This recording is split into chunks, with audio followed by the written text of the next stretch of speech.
So I think it's been about 7 months. 7 months is probably a good guesstimate since the last time I posted. There have obviously been a lot of differences and life events that have happened in that span of time.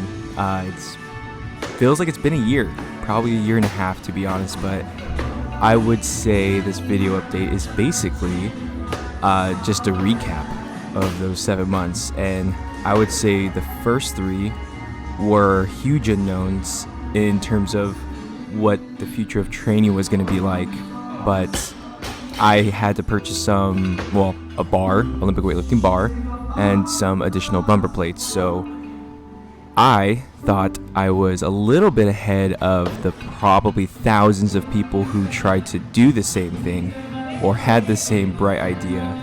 And I recently just had my bar picked up from the warehouse. So that was about a 5-month lag time, I think.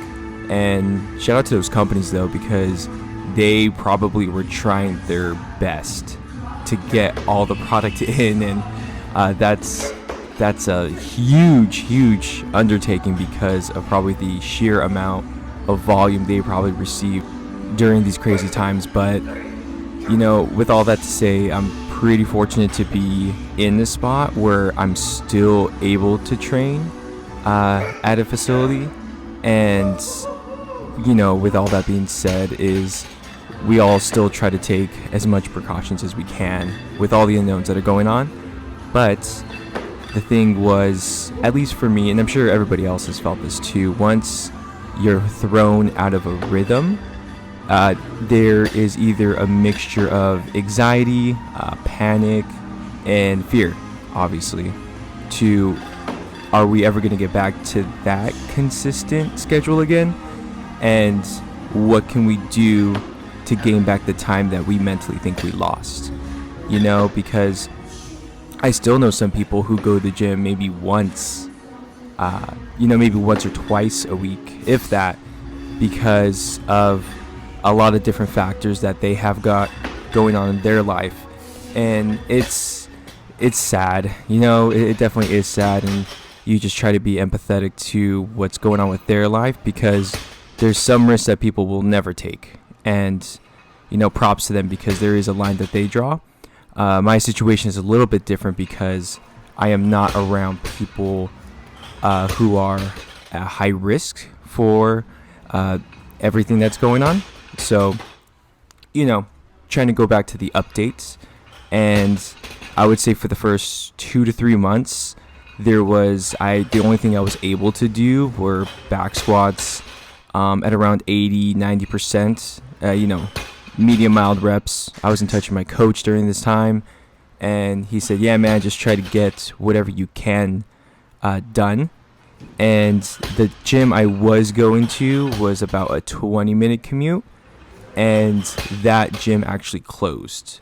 So that was another wrench in the plan to get back on track. But these clips that you're seeing right now are, I would say, about a month or two old when things started opening up.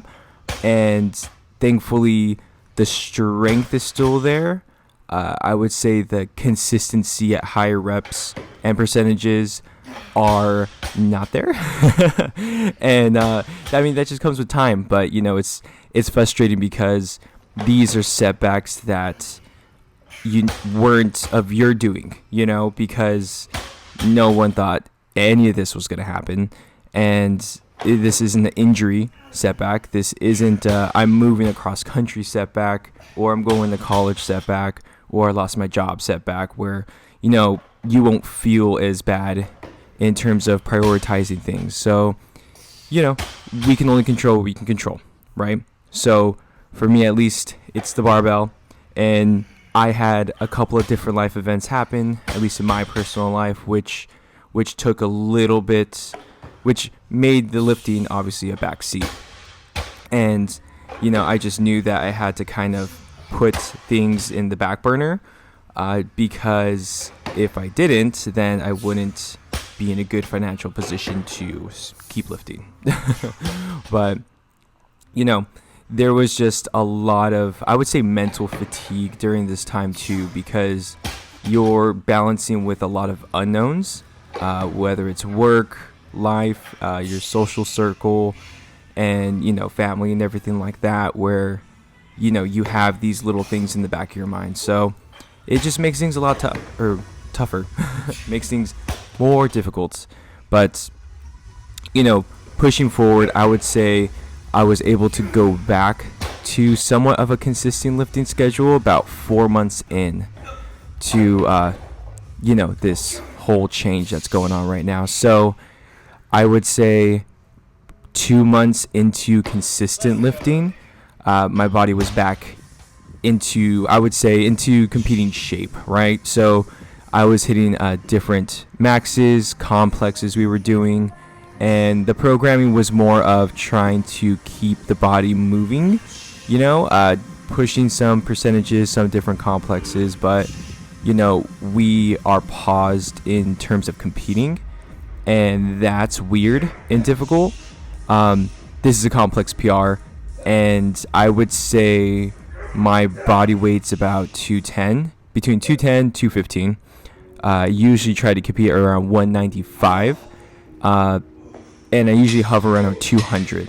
So I'm definitely just putting on a little bit of more weight so I could push some weight, and then I'll just cut if we ever start going back to competing. So I know there's a lot of virtual competitions, but for me now it's more of just getting strong and taking advantage of the time of not competing and just trying to turn that into a positive, because we're all trying to take some positives out of what's going on. So keeping up with moving in the mindset of still trying to fix these small technical errors that come up at heavier percentages is something that will definitely carry over into competition.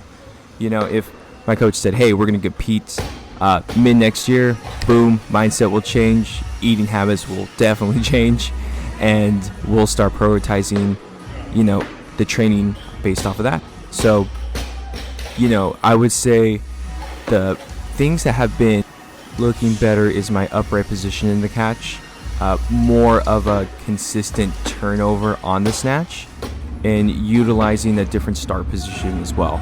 So we tweaked a couple things, and I would say that all the numbers that I have been moving way smoother, way smoother. So that's I guess one big positive I can take out of this whole funk of a change, I would say.